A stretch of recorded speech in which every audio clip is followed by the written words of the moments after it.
Mary tried hard to foster an amicable relationship with Elizabeth.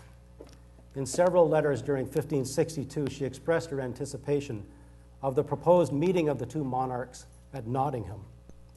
With one, she sent a diamond in the shape of a heart, and with it a poem in which the diamond itself is the speaker. Pure is my radiance, white as Phoebus' star, and for my outward form, a perfect heart, true and unblemished, as her wishes are who sends me hither. She, my counterpart, in all save this, my hardness set aside. Who would have dreamed that I, without regret, should pass from one fair mistress to the next, and in so doing, my first love forget, and leaving one, by one as great, annexed. Glory in this, my fortune and my pride. Oh, would I could join them with an iron band alone, though all prefer gold, and unite their hearts as one, that neither envy, greed, nor gossip's evil play, nor mistrust, nor ravaging time could wear away. Then they'd say, among treasures I was most renowned, for I'd have two great jewels in one setting bound. Behave. Violence between Catholics and Protestants in France erupted in 1562. That spring, Mary's uncle, the Duc de Guise, came upon a group of Protestants, Huguenots, worshiping in a barn in Vassy. Failing to disperse the congregation, he ordered his musketeers to fire upon them, killing 23 and injuring over 100 others.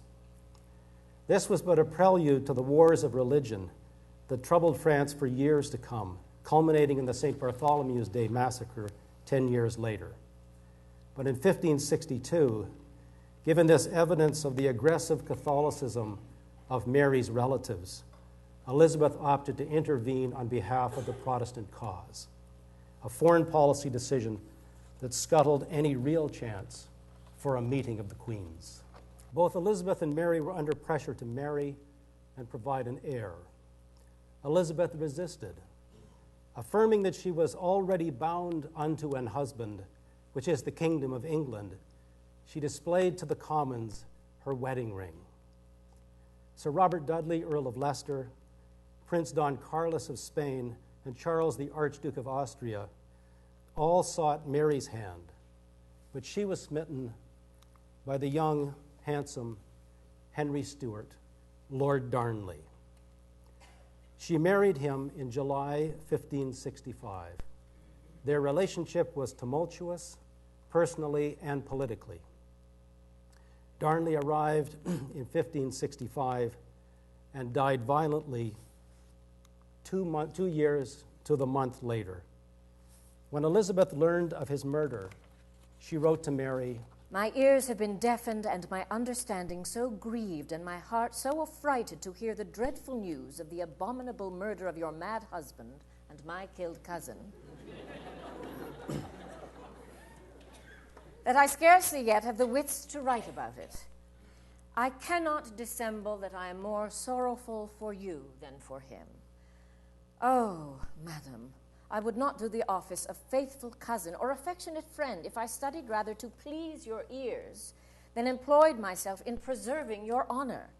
However, I will not at all dissemble what most people are talking about, which is that you will look through your fingers at the revenging of this deed, and that you do not take measures that touch those who have done as you wished, as if the thing had been entrusted in a way that the murderers felt assurance in doing it. However, I exhort you, I counsel you, and I beseech you to take this thing so much to the heart that you will not fear to touch even him whom you have nearest to you, if the thing touches him, and that no persuasion will prevent you from making an example out of this to the world, that you are both a noble princess and a loyal wife." The prime suspect in the murder of Darnley was James Hepburn, the Earl of Bothwell, whom Mary had relied on in her struggles with rebellious Protestant lords. She was passionate and self-destructive in her devotion to Bothwell, as the sonnets to him, which later came to light with the incriminating, though probably forged casket letters, made clear. And I have shed for him so many a tear, first when he took my body and made it his own, although my heart was not yet won. Again he filled me with great fear when so much of his blood spilled out, that out of grief I thought to ease the pain by ending my own life and ne'er fear again the loss, alas, of my one true redoubt. For him I've spurned my honor and disdained the only way true happiness is gained. For him I've gambled conscience, rank, and right. For him all friends and family I've fled, and all respectability I've shed. In short, with you alone will I unite. After a hasty trial, Bothwell was acquitted of the murder of Darnley on April the 12th, 1567. He abducted Mary on the 24th, divorced his wife on May the 7th, married Mary on the 15th. When Queen Elizabeth learned of the match, she wrote, Madam,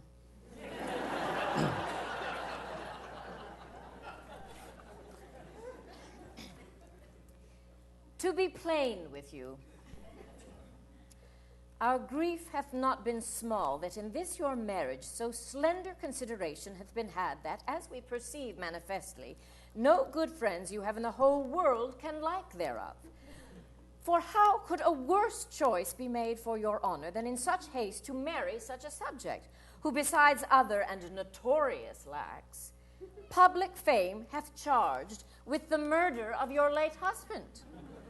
Besides the touching of yourself also in some part, though we trust that in that behalf falsely. And with what peril have you married him that hath another lawful wife alive? Whereby neither by God's law nor man's yourself can be his lawful wife, nor any children betwixt you legitimate. Within 6 weeks of this letter, following the victory of rebellious Protestant forces at Carberry Hill, Bothwell fled to Europe. Mary, imprisoned at Lochleven Castle on an island in the lake, it's the island on the left where the castle was forced to abdicate in favor of her 1-year-old son, James.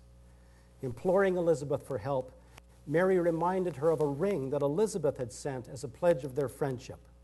From Scotland, Mary wrote, You are not ignorant, my dearest sister, of great part of my misfortunes.